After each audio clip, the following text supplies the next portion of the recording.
L'Institut supérieur des arts et métiers de Kinshasa, ISAMKIN, a évalué ce samedi les étudiants nouvellement inscrits pour l'année académique 2025-2026. Et puis l'université panafricaine au Congo réaffirme sa vocation panafricaine. L'établissement a célébré avec joie le vendredi ses 15 ans d'existence. Nouveau rendez-vous scientifique, mesdames et messieurs, bonsoir et bienvenue à tous. Plus de 750 étudiants nouvellement inscrits à l'Institut supérieur des arts et métiers de Kinshasa, ISAMKIN, ont présenté ce samedi avec détermination leur examen d'admission afin d'être recrutés au sein de cet établissement. C'est le secrétaire général académique, professeur Riguin Kitumba, qui a représenté la directrice générale, professeur Florence Moadi Mbia, à ces épreuves. Images et commentaires.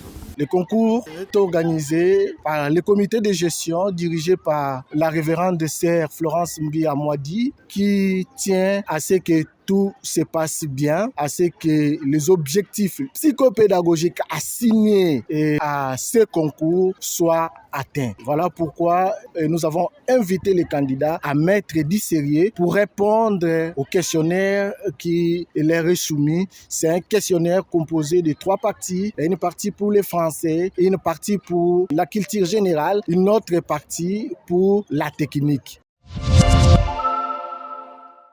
Comme annoncé au sommaire de ce journal, l'Université panafricaine du Congo a célébré le vendredi 10 octobre 2025 ses 15 ans d'existence autour du thème 15 ans au service du savoir, de l'unité et du développement africain.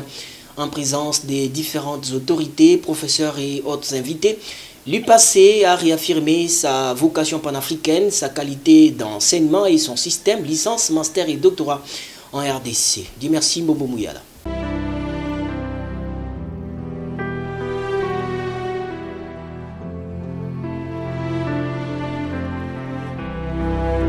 « 15 ans de service du savoir, de l'unité et du développement africain. » C'est autour de ce thème que l'Université panafricaine du Congo IPAC a célébré ce vendredi 10 octobre 2025 son 15e anniversaire à travers un échange scientifique de haut niveau en présence du directeur des cabinets de la ministre de l'enseignement supérieur, universitaire, recherche scientifique et innovation, d'éminents professeurs et plusieurs autorités académiques. Cette cérémonie solennelle a mis en lumière la vocation panafricaine de l'UPAC, une université qui, depuis sa création en 2010, se veut un carrefour du savoir, un pont entre les étudiants venus de plusieurs pays africains. Dans ce monde de circonstances, le secrétaire général académique est venu sur l'historique de l'institution en soulignant la qualité de son enseignement, son ancrage dans la recherche appliquée et son engagement dans le dialogue panafricain. Témoignages émouvants, hommage des anciens étudiants, reconnaissance des autorités, tous ont salué la rigueur et l'excellence de cette université devenue un pôle de formation pour une jeunesse congolaise et africaine consciente et ambitieuse. Le recteur de l'UPAC, le professeur émérite Willy Bongopa Simo Kesangol, a rappelé que cette université s'est imposée comme un espace académique de référence grâce notamment à l'implémentation du système LMD dès sa création, un système aujourd'hui généralisé dans toutes les universités du pays. Se sont écoulés depuis la fondation de cette université, l'Université panafricaine du Congo, qui est réellement un jalon académique majeur en République démocratique du Congo. Et cet anniversaire, 15 ans, ce n'est pas seulement l'occasion d'une célébration, mais surtout d'une introspection fière et d'un renouvellement de notre engagement envers l'éducation, la recherche et le développement continental. Même son de cloche du côté du président du conseil d'administration, M. William Makiala, qui a souligné que les 15 années d'existence de l'UPAC symbolisent un engagement fort pour une formation de qualité orientée vers la réalité du marché de l'emploi. Moi, je pense que 15 ans, c'était difficile de tenir. Le début était difficile. Nous avons tenu 15 ans. Et maintenant, c'est le départ. C'est ce que je viens de dire. Nous luttons pour les bourses des étudiants. Dès 2026, on aura plus de 50 étudiants boursiers qui vont aller. La cérémonie s'est clôturée par une visite guidée des installations, locaux administratifs, bibliothèques, ateliers et salles informatiques. Pour rappel, l'Université panafricaine du Congo poursuit avec les inscriptions pour l'année académique 2025-2026.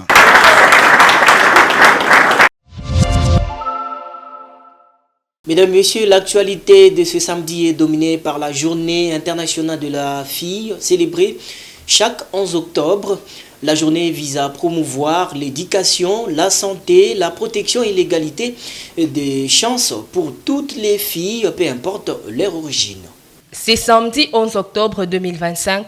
Le monde célèbre la Journée internationale de la fille, une occasion annuelle pour attirer l'attention sur les défis uniques auxquels les filles sont confrontées à travers le monde, mais aussi pour reconnaître leur pouvoir, leur potentiel et leurs droits. Placés sous les thèmes « Investir en elles », donner aux filles les moyens de devenir les leaders de demain. Cette journée vise à promouvoir l'éducation, la santé, la protection et l'égalité des chances pour toutes les filles, peu importe leur origine. Depuis son adoption par l'ONU en 2012, cette journée est une plateforme pour appeler les gouvernements, les organisations et les communautés à éliminer les barrières à l'éducation des filles, lutter contre le mariage précoce, les violences basées sur le genre et garantir leur participation active dans la société. Des écoles, des institutions et des ONG saisissent cette opportunité pour organiser des campagnes de sensibilisation, ateliers, débats et activités en faveur de l'autonomisation des filles. En célébrant la Journée internationale de la fille, la communauté internationale réaffirme son engagement à bâtir un monde plus équitable où chaque fille peut rêver, apprendre, s'exprimer et réussir librement. Et puis, lors d'une interview accordée à l'Info Scientifique, la ministre des Sursis, professeure Marie-Thérèse Sombo Ayamsafi Mukuna, a mis en lumière les liens de coopération entre la RDC et la République populaire de Chine. Cette relation bilatérale s'est traduite par des échanges dans plusieurs domaines stratégiques, notamment l'octroi des bourses d'études, le transfert des technologies, ainsi que le renforcement des capacités du personnel enseignant et des cadres de l'administration congolaise. Suivez. Mesdames et messieurs, membres du conseil d'administration de l'Université normale de Pékin, mesdames et messieurs les participants à la 7e exposition des bienfaisances sur les réalisations de l'innovation éducative de la Chine, CEIE en sigle, à vos titres, rangs et qualités, tout protocole observé. Point n'est besoin de rappeler le lien d'amitié et de coopération multisectorielle très historiques qui unissent nos deux pays. J'ai cité la République démocratique du Congo et la République populaire de Chine. Ces liens ont été évoqués, à juste titre d'ailleurs, par son Excellence Monsieur le Président Xi Jinping lors des FOCAC organisés en septembre 2024, forum auquel nous avons eu le privilège d'y participer à travers la délégation conduite par son Excellence Monsieur le Président Félix Antoine Tshisekedi Tshilombo. De ce lien historique multisectoriel, nos deux ministères ayant en charge l'éducation, la recherche scientifique ainsi que les innovations n'ont pas cessé de collaborer en termes d'échanges scientifiques et technologiques, à savoir des bourses d'études, les renforcements des capacités du corps enseignant et cadre de nos administrations. C'est l'occasion pour moi de vous rassurer à travers ce message que je ne ménagerai aucun effort pour pérenniser ces liens séculaires d'une part et d'autre part pour entretenir une parfaite collaboration dans le cadre de la promotion de l'éducation dans les établissements de nos deux pays, soit dit en passant que c'est le leitmotiv du gouvernement dirigé par son Excellence Madame la Première ministre Judith Suminwa Tuluka. À cet effet, j'ai été honoré en août dernier par l'invitation qui m'a été adressée pour participer à l'édition 2025 de la Conférence mondiale sur l'éducation intelligente dont l'Université normale de Pékin était l'un des organisateurs. C'est ici pour moi l'occasion de leur exprimer toute ma gratitude étant donné que le thème abordé et la qualité des interventions cadraient parfaitement avec la politique éducative mises en place par le chef de l'État et par le gouvernement de la République démocratique du Congo. Dans cette même perspective, je salue très chaleureusement cette énième initiative de l'Université normale de Pékin d'organiser à la province de Guangdong, au Centre international des conférences et d'exposition des Ouailles, cet événement qui est à sa 7e édition, à savoir l'exposition des bienfaisances sur les réalisations de l'innovation éducative de la Chine sous les thèmes Ensemble, Partage, Innovation. Et sans besoin de les démontrer, car c'est une réalité visible et palpable, l'Université normale de Pékin incarne ce thème, car sans cesse, elle rassemble les intelligences du monde entier pour un partage de connaissances et d'innovation. Qu'elle trouve ici l'expression sincère de ma gratitude et de mes félicitations pour toutes ces initiatives dont la portée contribue à bâtir un monde à la fois plus moderne et plus humain. Je reste convaincu que la collaboration entre l'Université normale de Pékin avec mon ministère et ou avec les établissements de mon secteur se consolidera davantage et continuera de renforcer l'amitié entre nos deux pays et tous les pays du monde à travers les échanges scientifiques et culturels très fructueux. Cela étant, j'encourage l'Université normale de Pékin à collaborer dans un proche avenir avec mon ministère, surtout dans le cadre de l'implémentation de l'éducation intelligente. Que vive l'amitié sino-congolaise, que vive le ministère de l'enseignement supérieur, universitaire, recherche scientifique et innovation, que vive le partenariat entre mon ministère et l'Université normale de Pékin. Je vous remercie. Tout à fait autre chose dans ces journaux, présumé détournement à l'UNICEF, l'ONG VAPEV, par la voix de la directrice générale, Madame Fanny Kamweni, appelle à la vigilance du gouvernement congolais dans une interview accordée à l'info scientifique jeudi dernier au siège de cet établissement. Face à ces scandales présumés, l'ONG exhorte les autorités à diligenter des enquêtes rigoureuses afin de faire toute la lumière sur l'utilisation des fonds censés être alloués à la protection et au bien-être des enfants vulnérables. Que j'ai eu cette chance, que je ne cesserai de dire merci au Seigneur. J'ai eu la chance de travailler à l'UNICEF via le ministère des Affaires sociales. J'ai vécu beaucoup de choses et cela m'a permis d'être vigilante.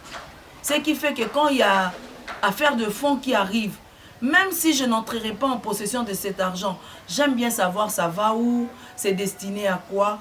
Oui, je suis au courant qu'il y a 12 millions depuis le 9 juin 2025 que le projet a été lancé, mais sur terrain, on ne voit rien. C'est compliqué. Le Congo ne manque pas de moyens. Moi, je dis, avant, j'étais de ceux-là qui disaient « Ah, Mbongo ezate na Congo ». Mais quand j'ai vu des sommes qui venaient pour les enfants vulnérables, que ce soit des partenaires du gouvernement, alors que le chef de l'État, lui, à chaque fois, il y a même dans son 84e conseil de ministres, le chef de l'État a insisté sur le phénomène des enfants en situation de rue. Alors qu'il y a de l'argent qui vient pour ces cas des enfants vulnérables. Mais cet argent ne fait rien. En 2018, 5 millions, le gouvernement canadien a envoyé 5 millions au gouvernement congolais, mais c'est passé via une plateforme. Aucun impact sur terrain. Et là, maintenant, en 2025, les 12 millions est arrivé, aucun impact. Je suis une structure reconnue par le ministère des Affaires sociales. J'ai la certification de fonctionnement des affaires sociales. J'ai le F92 parce que la personnalité juridique à l'époque ne se donnait pas. Je travaille, mes enfants que je reçois me proviennent de la police de protection des enfants, des femmes et enfants. Mais proviennent de services sociaux communaux. Mais aussi de nous-mêmes, quand on descend sur terrain, on voit que l'enfant manifeste l'intérêt d'être placé. On identifie l'enfant et puis on va demander à l'assistance sociale de venir faire la lettre de placement provisoire. Donc nous ne travaillons pas en clandestin. Mais chose grave, quand il y a l'argent qui arrive, on n'est pas informé, on n'est pas non plus budgétisé. Nous ne savons pas. Quand on dit qu'il y a des budgets annexes, Ce budget annexe va où? Dans quelles ONG? Si c'est nous qui ne comprenons pas, expliquez-nous, vulgarisez les procédures pour être en possession de ces budgets annexes. Poursuivant cette édition, mesdames et messieurs, les élèves finalistes de l'année précédente du complexe scolaire Maman Elisabeth ont effectué une descente jeudi dernier à l'école. L'objectif était de remercier l'établissement pour un encadrement meilleur qu'il ne cesse d'offrir aux élites de demain. Reportage.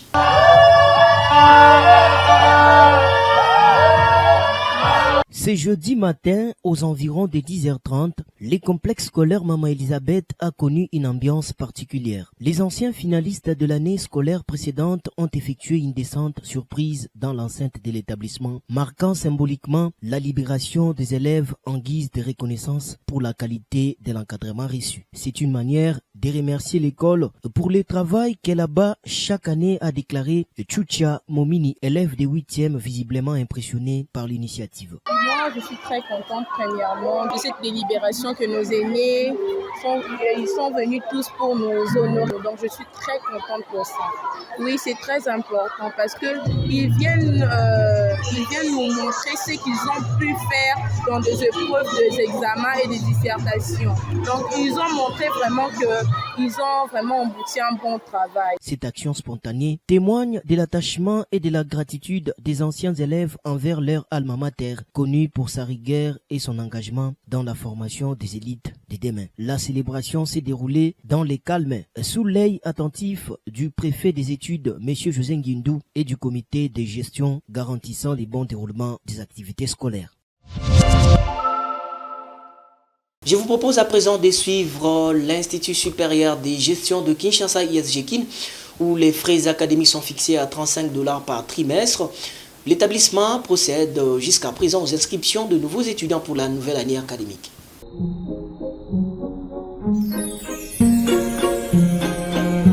Bienvenue à l'Institut supérieur de gestion de Kinshasa ISGKIN, un établissement privé catholique agréé depuis 2004 par les ministères de l'enseignement supérieur et universitaire qui accompagne la vision du président de la République axée sur la gratuité de l'enseignement. ISGKIN forme l'élite de demain dans le strict respect du système d'enseignement licence, master et doctorat LMD. Inscription ouverte pour l'année académique 2025-2026. Frais d'inscription $10 américains et pour les frais académiques $35 par trimestre. À l'Institut supérieur de gestion de Kinshasa, étudié dans les meilleures conditions avec des auditoires modernes, bibliothèque fournie, salle d'informatique bien équipée, laboratoire médical, logement disponible pour les étudiants venus de loin. Nos filières: assistance sociale, gestion des ressources humaines, développement communautaire, management et gestion des affaires, marketing, gestion informatique, sciences infirmières et hôtellerie, mais aussi secrétariat comptable et gestion du patrimoine. Avec l'ISGKIN, obtenez un diplôme reconnu, accédez à l'emploi ou entreprenez avec confiance grâce à nos partenariats avec les universités étrangères. Notre adresse: avenue Benteke, numéro 10, Macampagne, commune d'Ingaliema, à l'Institut supérieur de gestion de Kinshasa. Une formation accessible, un avenir assuré. Bienvenue à tous.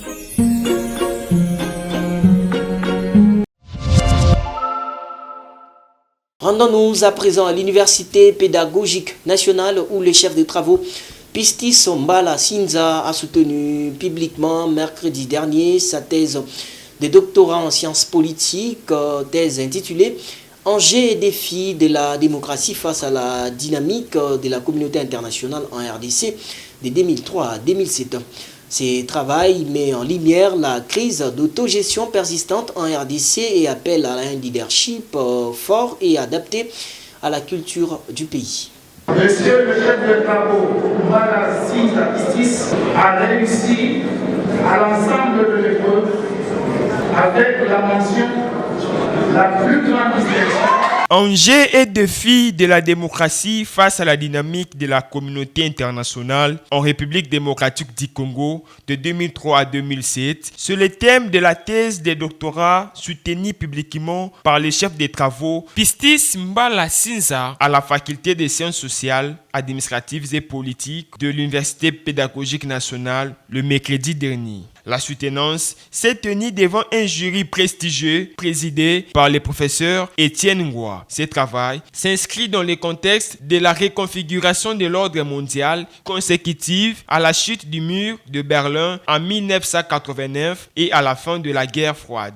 La période qui coïncide avec une conjoncture sociopolitique difficile en République démocratique du Congo. Dans sa présentation, le récipiendaire a démontré que l'État congolais connaît une crise prolongée d'autogestion affectant profondément tous les secteurs de la vie nationale et l'empêcha d'exercer une influence significative sur son développement. Nous avons démontré à long et à large que la démocratie ne peut pas développer notre pays, que la démocratie c'est une forme de colonisation, d'exploitation de l'Afrique par l'Occident.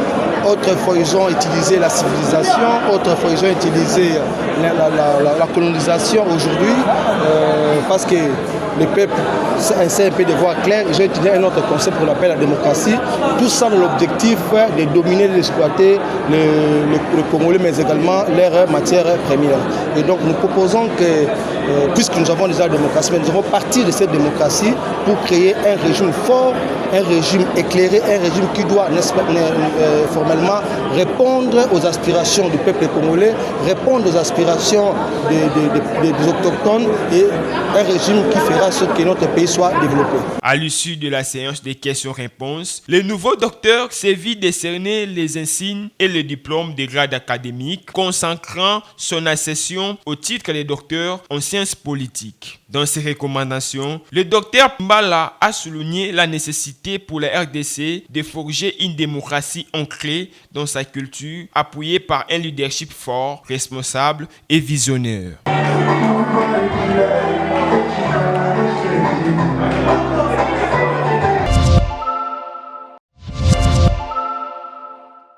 Dans ces journaux, on parle aussi de l'Université panafricaine du Congo qui poursuit les inscriptions de nouveaux étudiants pour l'année académique 2025-2026. Avec une expérience de 15 ans, l'UPAC forme avec rigueur les futurs cadres de demain. Suivez. À l'ère de la généralisation du système LMD, certaines universités sont désemparées car elles ne sont pas prêtes. Et certains parents ne savent plus où inscrire leurs enfants. Et pour les nouveaux diplômés, c'est un embarras. Et pourtant... Je suis en aide de droit à l'UPAC et je m'en sors comme un poisson dans l'eau. Je suis en aide de relations internationales et je me retrouve économiste dans le devenir grâce à l'UPAC.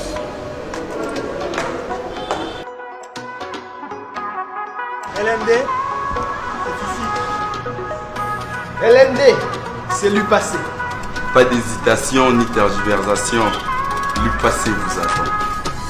Inscrivez-vous dès maintenant à la faculté de votre choix et étudiez en toute sérénité et dans le respect des normes du système LMD. L'Université panafricaine du Congo UPAC vous ouvre ses portes dans les filières suivantes. Faculté des sciences et technologies, faculté des sciences humaines, faculté des sciences de la santé et faculté des sciences de l'information et de la communication. Avec plus de 14 ans d'existence à RDC, l'UPAC vous offre un environnement d'apprentissage international, des enseignements innovants, une recherche de haut niveau et des formations de qualité, les tout dans des classes à effectifs réduits, favorisant une interaction optimale. C'est une université africaine créée par les Africains et gérée par les Africains de la République démocratique du Congo. C'est pour nous une fierté. Une fierté pour moi parce que je puis observer une rigueur qui commence de la sélection des étudiants jusqu'à la proclamation des résultats. Et j'espère que les parents qui veulent de la qualité et non pas de diplômes pour les diplômes ont tout intérêt à envoyer leurs enfants à l'Université panafricaine du Congo pour être formés dans le sérieux, la qualité et aux standards internationaux. L'UPAC, c'est la voie de l'excellence, la rigueur académique et l'innovation pédagogique. Attention, les places sont limitées. Chers candidats, n'attendez plus, rejoignez l'élite. L'Université panafricaine du Congo, l'avenir s'est construit ici. Pour finir, c'était hier vendredi 10 octobre que les promoteurs du complexe scolaire Mama Elisabeth Monsieur Gaston Kalinga Kankonde a célébré son anniversaire en compagnie des élèves, privilégiant les partages à la célébration personnelle. Images et commentaires. Plutôt que célébrer son anniversaire en privé, les promoteurs du complexe scolaire Mama Elisabeth, Monsieur Gaston Kalinga Kankonde, a choisi de partager ces moments spéciaux avec ses élèves ce vendredi 11 octobre 2025. Accompagné de la professeure Grace Bimpa, venue spécialement de la ville de Matadi, les promoteurs ont profité de l'occasion pour faire découvrir à son invité l'univers éducatif de Mama Elisabeth, son fonctionnement ainsi que l'engagement de l'école dans la formation des futurs cadres du pays. Touché par l'accueil et impressionné par la qualité de l'environnement scolaire, la professeure Grace Bimpa n'a pas caché sa satisfaction. C'est un cadre propice pour l'encadrement éducatif et moral des enfants, a-t-elle déclaré. J'ai trouvé l'école, elle est trop grande. Elle est bien, le cadre est très bon, les enseignants, les apprenants et les apprenantes sont très bien éduqués, ils sont accueillants et ça fait preuve d'une très bonne éducation. Je dirais aux gens de Matadi qu'il y a une école ici à Kinshasa, la commune de Mongafula, école Mama Elisabeth. Il y a vraiment une très bonne formation ici. Moment fort de la journée, les élèves ont surpris leur promoteur en lui offrant un gâteau et du champagne d'anniversaire, témoignant de leur reconnaissance et attachement envers lui. Ému de cet élan de générosité, Monsieur Gaston Kalinga Kankonde a salué ces gestes qu'il qualifie de l'un des plus beaux moments de sa journée. La journée à l'école a été toujours une journée. Je voudrais dire, cette journée est comme toutes les belles journées que j'ai passées avec mes élèves à l'école, mes enfants. Une très belle journée, une surprise inattendue. Les élèves ont démontré ce qu'ils sont et je suis fier de mes élèves, des enseignants et du coordinateur. Encore une fois, les complexes scolaires Mama Elisabeth prouvent qu'au-delà de l'excellence académique, ils misent aussi sur les valeurs humaines et communautaires.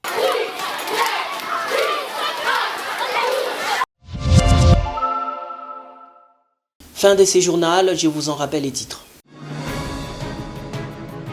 L'Institut supérieur des arts et métiers de Kinshasa, ISAMKIN, a évalué ce samedi les étudiants nouvellement inscrits pour l'année académique 2025-2026. Et puis l'université panafricaine au Congo réaffirme sa vocation panafricaine. L'établissement a célébré avec joie le vendredi ses 15 ans d'existence. Édition coordonnée par Jimmy Mouyala. Merci à vous de l'avoir suivi. Merci également à toute l'équipe qui m'a accompagné. Je vous retrouve très prochainement avec même plaisir.